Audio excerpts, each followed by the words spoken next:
Bonjour et bienvenue à l'émission culinaire du Festival acadien de Clare. Mon nom c'est Paul Timot, puis aujourd'hui, allons tuer du haddock.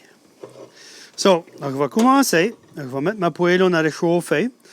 Quand tu tues du poisson, c'est la même affaire comme des escalopes. Tu veux une poêle qui est bien chaude à cause tu veux cuire, puis tu vas faire une croûte sur ton poisson.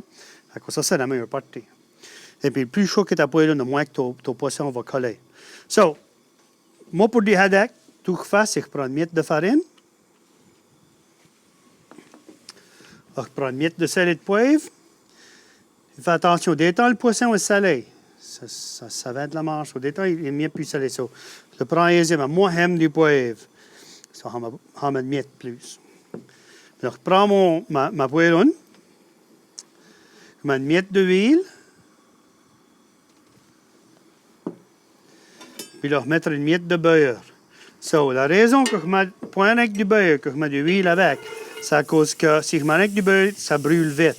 Si je mets le beurre avec l'huile, ça monte mon smoke point, et puis il y a une meilleure chance que je ne vais pas brûler mon beurre. So, je prends mon haddock, je fais avec de le mettre dans la farine. Là, moi, j'ai coupé mon haddock en deux. À cause c'est vraiment plus aisé. Si tu laisses ton haddock dans une filet, c'est que ta poêle est grosse assez pour le prendre, c'est fine, mais c'est vraiment de la misère à virer dans la poêle.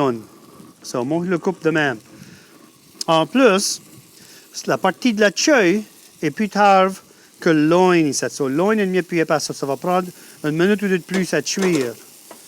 Et 30 secondes de plus. So, là, je me fais sûr qu'elle n'a pas collé à la poêle. Je la grouille une petite miette, puis là, je la laisse. So, je vais monter ma chaleur une miette. So, je veux une bonne chaleur, puis je vais me bâtir une bonne croûte dessous.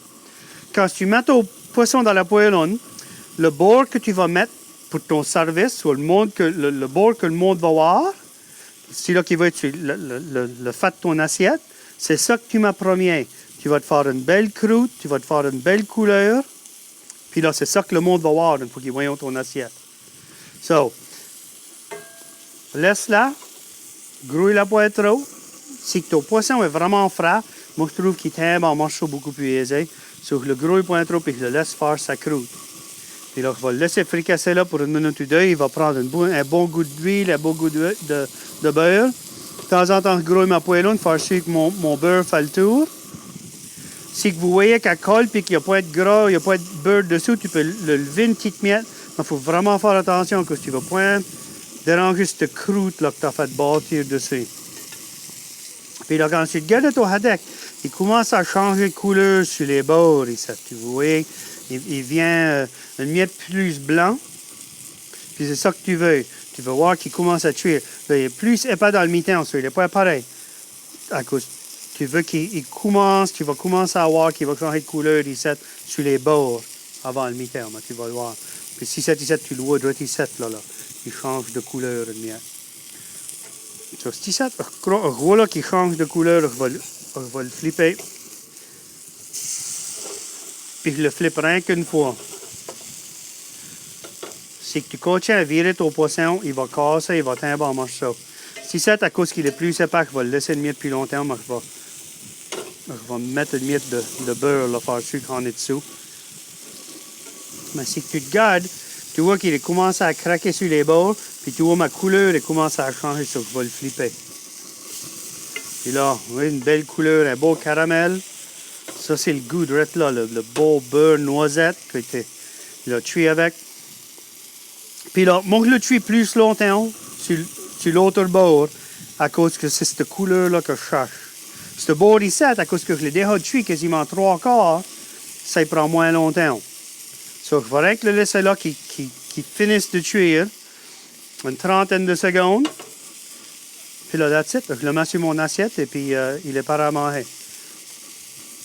OK, so là, vous voyez, il commence à casser, là, il commence à craquer. So, mon poisson est pareil. So, je vais le lever, je vais le louter. Je vais le mettre sur mon assiette. Mes légumes et tout ça sont déjà tout pareils. Puis je vais le mettre de même. Puis vous voyez, quand je l'ai mis, il a craqué. Ça veut dire que mon poisson est cuit. Puis tu vois, il y a encore du jus dedans. Je ne l'ai pas trop cuit. Si ils restent ensemble, Des temps, c'est à cause qu'il est point cuit assez. Il faut faire attention. Avec le poisson, ça prend de la pratique. Le plus que tu le fais, le meilleur que c'est. Et puis, il faut que ton poisson, quand il est cuit, il faut qu'il flake. Il faut qu'il tombe en morceaux. Il ne faut pas qu'il se tienne trop ensemble. Tu vois comment est-ce qu'il flake de même? Et puis, il est point cru dans le mi-temps. Il va être bien cuit tout le tour. All right. Merci pour m'écouter. Bon appétit.